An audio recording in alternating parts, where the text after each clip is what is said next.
ಸಮರ್ಪಕವಲ್ಲದ ಯೋಜನೆ, ಅನಾನುಕೂಲ ಅನ್ನುವಂತಹ ಆಕ್ಷೇಪ.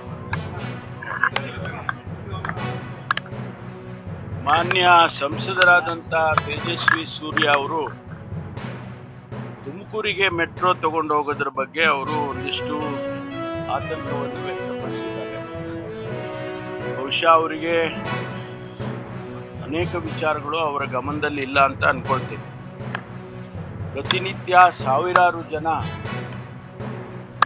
ತುಮಕೂರಿನಿಂದ ಪ್ರಯಾಣ ಮಾಡ್ತಾರೆ ಮತ್ತು ನೆಲಮಂಗಲ ಇರ್ಬೋದು, ದಾಬಸ್ಪೇಟೆ ಇರ್ಬೋದು, ಅಥವಾ ಕ್ಯಾತ್ಸಂದ್ರ ಇರ್ಬೋದು, ಈ ಭಾಗಗಳೇನಿದೆ ಇವೆಲ್ಲ ಬಹಳ ವೇಗವಾಗಿ ಬೆಳೀತಾ ಇದೆ. ಕೈಗಾರಿಕೆ ಉದ್ದೇಶದಿಂದನೂ ಬೆಳೀತಾ ಇದ್ದಾವೆ. ಆಮೇಲೆ ಜನ ಮನೆಗಳು ಕಟ್ಕೊಂಡು ಅಲ್ಲಿ ಎಕ್ಸ್ಟೆನ್ಷನ್ಸ್ಗಳು ಮಾಡಿಕೊಂಡು ಅಲ್ಲಿ ಜೀವನ ಮಾಡ್ತಿದ್ದಾರೆ. ಯಾಕೆಂದರೆ ಬೆಂಗಳೂರಿನಲ್ಲಿ ಒತ್ತಡ ಜಾಸ್ತಿ, ನೀರಿಗೆ ಕಷ್ಟ, ಕರೆಂಟಿಗೆ ಕಷ್ಟ, ಓಡಾಡೋದಕ್ಕೆ ಟ್ರಾಫಿಕ್ಕು ಕಷ್ಟ, ಇದೆಲ್ಲ ನೋಡಿಕೊಂಡು ಅವರೆಲ್ಲ ಅಲ್ಲೆಲ್ಲ ಜೀವನ. ಅದಕ್ಕೆ ನಾವು ಏನು ಯೋಚನೆ ಮಾಡಿದ್ವು, ತುಮಕೂರಿನಲ್ಲಿ ಈಗಾಗಲೇ ಏಷ್ಯಾದಲ್ಲೇ ಹೈಯೆಸ್ಟ್ ಇಂಡಸ್ಟ್ರಿಯಲ್ ಹಬ್ ದೊಡ್ಡದಾಗಿ ಒಂದು 20,000 ಎಕರೆ ಭೂಮಿಯಲ್ಲಿ ಮಾಡಿದ್ದಾರೆ, ನಡೀತಾ ಇದೆ. ಈಗಾಗಲೇ 150-200 ಇಂಡಸ್ಟ್ರೀಸ್ ಬಂದುಬಿಟ್ಟಿದೆ. ಫುಡ್ ಪಾರ್ಕ್ ಬಂದಿದೆ, ನಿಮ್ಸ್ ಬಂದಿದೆ, ಟೈಮೆಕ್ ಜಾಪನೀಸ್ ಫ್ಯಾಕ್ಟ್ರಿ ಬಂದಿದೆ. ಅಲ್ಲಿ ಜಪಾನ್ ಇವರಿಗೇನೆ ಜಾಪನೀಸ್ ಟೌನ್ಶಿಪ್ಪಿಗೆ ಕೂಡ ಜಾಗ ಕೊಟ್ಟಿದೆ. ಇಷ್ಟು ವೇಗವಾಗಿ ಅಭಿವೃದ್ಧಿ ಆಗ್ತಾ ಇರುವಾಗ ಅಲ್ಲಿಗೆ ನಾವು ಕನೆಕ್ಟಿವಿಟಿ ಬೇಕಲ್ಲ, ಒಂದಲ್ಲ ಎರಡಲ್ಲ, ರಸ್ತೆ ಇರ್ಬೋದು, ಮೆಟ್ರೋ ಇರ್ಬೋದು, ಇನ್ನೊಂದು ರೈಲ್ ಇರ್ಬೋದು, ಇದೆಲ್ಲ ಕನೆಕ್ಟಿವಿಟಿ ಇದ್ದರೆ ಬೆಂಗಳೂರಿಗೆ ಪ್ರೆಷರು ಕಡಿಮೆ ಆಗುತ್ತೆ ಅನ್ನುವಂಥ ಉದ್ದೇಶ. ನಮ್ಮ ಈ ಬೆಂಗಳೂರನ್ನ ಬೆಳೆಸುವಂಥ ಸಂದರ್ಭದಲ್ಲಿ ನಾವೆಲ್ಲ ಯೋಚನೆ ಮಾಡಿದ್ದು ರಾಮನಗರ ಇರ್ಬೋದು, ಕೋಲಾರ ಇರ್ಬೋದು ಮತ್ತು ತುಮಕೂರು ಇರ್ಬೋದು, ಈ ಟೌನ್ಶಿಪ್ಗಳನ್ನು ಹತ್ತಿರದಲ್ಲಿರ್ತಕ್ಕಂಥ ಪಟ್ಟಣಗಳನ್ನು ಬೆಳೆಸಿದರೆ ಬೆಂಗಳೂರಿಗೆ ಪ್ರೆಷರ್ ಕಡಿಮೆ ಆಗುತ್ತೆ ಮತ್ತು ಎಕ್ಸ್ಪ್ಯಾನ್ಷನ್ ಕೂಡ ಆಗುತ್ತೆ ಅಂತ ಹೇಳಿ ಉದ್ದೇಶ ಮಾಡಿದ್ದೇವೆ. ಈಗಾಗಲೇ ನಾನು 2-3 ವರ್ಷದ ಹಿಂದೆನೇನೆ ಇದನ್ನು ಪ್ರಸ್ತಾಪ ಮಾಡಿದ್ದೆ. ಮೆಟ್ರೋ ತುಮಕೂರಿಗೆ ಮೆಟ್ರೋ ರೈಲನ್ನು ತೊಗೊಂಡು ಹೋಗ್ಬೇಕು. ಅಲ್ಲಿಂದ ಇಲ್ಲಿವರೆಗೂ ಚರ್ಚೆಗಳಾಗ್ತಾ ಇದೆ, ಎಲ್ಲ ಆಗ್ತಾ ಇದೆ. ನಾವು ಈ ಸಂದರ್ಭದಲ್ಲಿ ಮಾನ್ಯ ಮುಖ್ಯಮಂತ್ರಿಗಳು ಬಡ್ಜೆಟ್ನಲ್ಲಿ ನಾವು ಇದನ್ನು ಪರಿಶೀಲನೆ ಮಾಡ್ತೇವೆ ಅಂತ ಬಡ್ಜೆಟ್ನಲ್ಲಿ ಹೇಳಿದ್ರು. ಫೀಸಿಬಿಲಿಟಿ ಸ್ಟಡಿ ಮಾಡ್ತೇವೆ, ಫೀಸಿಬಿಲಿಟಿ ಮಾಡಿದ್ವಿ. ಫೀಸಿಬಿಲಿಟಿಯಲ್ಲಿ ಅವರು ಪಾಸಿಟಿವ್ ಆಗಿ ಕೊಟ್ಟಿದ್ದಾರೆ. ಈಗ ಅದಾದ ಮೇಲೆ ನಾನು ಒಂದು ಸಭೆ ತಗೊಂಡು ಎಲ್ಲರಿಗೂ ಮಾತನಾಡಿ ಚರ್ಚೆ ಮಾಡಿ DPR ಮಾಡೋದಕ್ಕೆ ಅನುಮತಿಯನ್ನು ಕೊಟ್ಟಿದ್ದಾರೆ. DPR ಮಾಡಿ ಆನಂತರ ಅದರ ಡೀಟೇಲ್ಸ್ ಎಲ್ಲ ಬಂದ ಮೇಲೆ ಅದಕ್ಕೆ ಕಾಸ್ಟು ಅದೆಲ್ಲ ವರ್ಕೌಟ್ ಮಾಡಿ ಎಲ್ಲಿಂದ ನಾವು ಹಣ ತರ್ಬೋದು.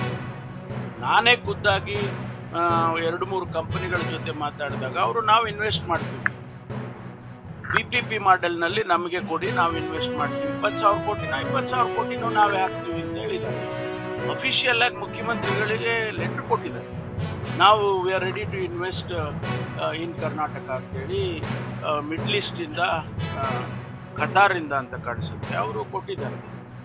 ಇಷ್ಟೆಲ್ಲ ಆಗಿರುವಾಗ ಏನೂ ಅದರ ಹಿನ್ನೆಲೆಯನ್ನು ಅರ್ಥ ಮಾಡ್ಕೊಳ್ಳದೆ, ನನಗೆ ಗೊತ್ತಿಲ್ಲ ಯಾವ ಉದ್ದೇಶಕ್ಕೆ ತೇಜಸ್ವಿ ಸೂರ್ಯ ಅವರು ಆ ರೀತಿ ಹೇಳಿದ್ದಾರೆ ಗೊತ್ತಿಲ್ಲ. ನಾನು ಕೂಡ ಅವರ ಜೊತೆಯಲ್ಲಿ ಮಾತಾಡ್ತೇನೆ.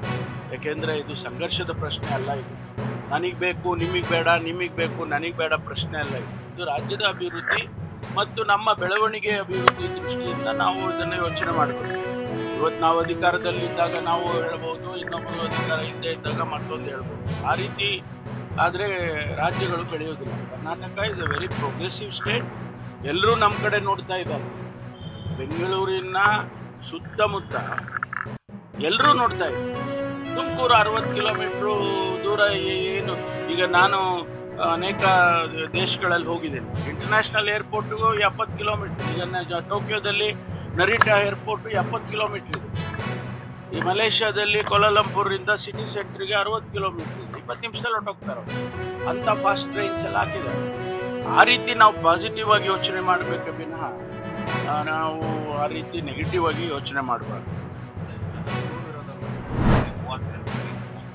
ನೋಡಿ, ಅವರು ಕಳೆದ 1 ವರ್ಷದ ಮೇಲೆ ಅವರು ಇದು ನಡೆದಿದೆ. ಸುಮಾರು 187 ಬಾರಿ ಅಕೌಂಟಲ್ಲಿ ಟ್ರಾನ್ಸಾಕ್ಷನ್ಸ್ ಆಗಿದ್ದಾವೆ. ಅವರು ಯಾವಾಗಾದರೂ ಹೇಳ್ಬೋದಾಗಿತ್ತು. ಅವರು ಹೇಳಿದ್ದಿದ್ರೆ ಅವ್ರು ಸ್ವಲ್ಪ ಹಣ ಆದರೂ ಉಳಿತಾ ಇದ್ದೇನೋ. 30 ಕೋಟಿ ಹಣ ಟ್ರಾನ್ಸ್ಫರ್ ಆಗಿದ ಮೇಲೆ ಅವರಿಗೆ ರಿಯಲೈಸ್ ಮಾಡ್ಕೊಂಡಿದ್ದಾರೆ ಅಂತಂದರೆ ಅದು ಯಾವ ಇದರಲ್ಲಿ ಎಷ್ಟು ಮಟ್ಟಿಗೆ ಅವರು ಎಫೆಕ್ಟ್ ಮಾಡಿದ್ದಾರೆ ಅಂತ ಅನಿಸುತ್ತೆ. ಅದಕ್ಕೆ ಈಗ ಗೊತ್ತಾಗಿದೆ, ಅದನ್ನು ನಾವು ಸೀರಿಯಸ್ ಆಗಿ ತೊಗೊಂಡಿದೆ. ಯಾಕಂದರೆ ಇದು ನಮ್ಮ ರಾಜ್ಯದಲ್ಲಂತೂ ಹೈಯೆಸ್ಟ್ ಎವರ್, ಇಷ್ಟು ದೊಡ್ಡ ಪ್ರಮಾಣದ ಡಿಜಿಟಲ್ ಅರೆಸ್ಟ್ ಹಣ ತೊಗೊಂಡಿರೋದು ಇದೇ ಮೊದಲನೇ.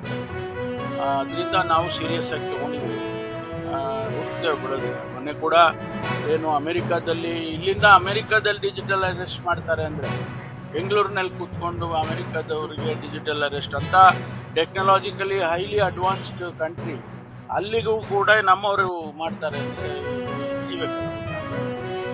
ಬಿಡೋದಿಲ್ಲ. Thank you.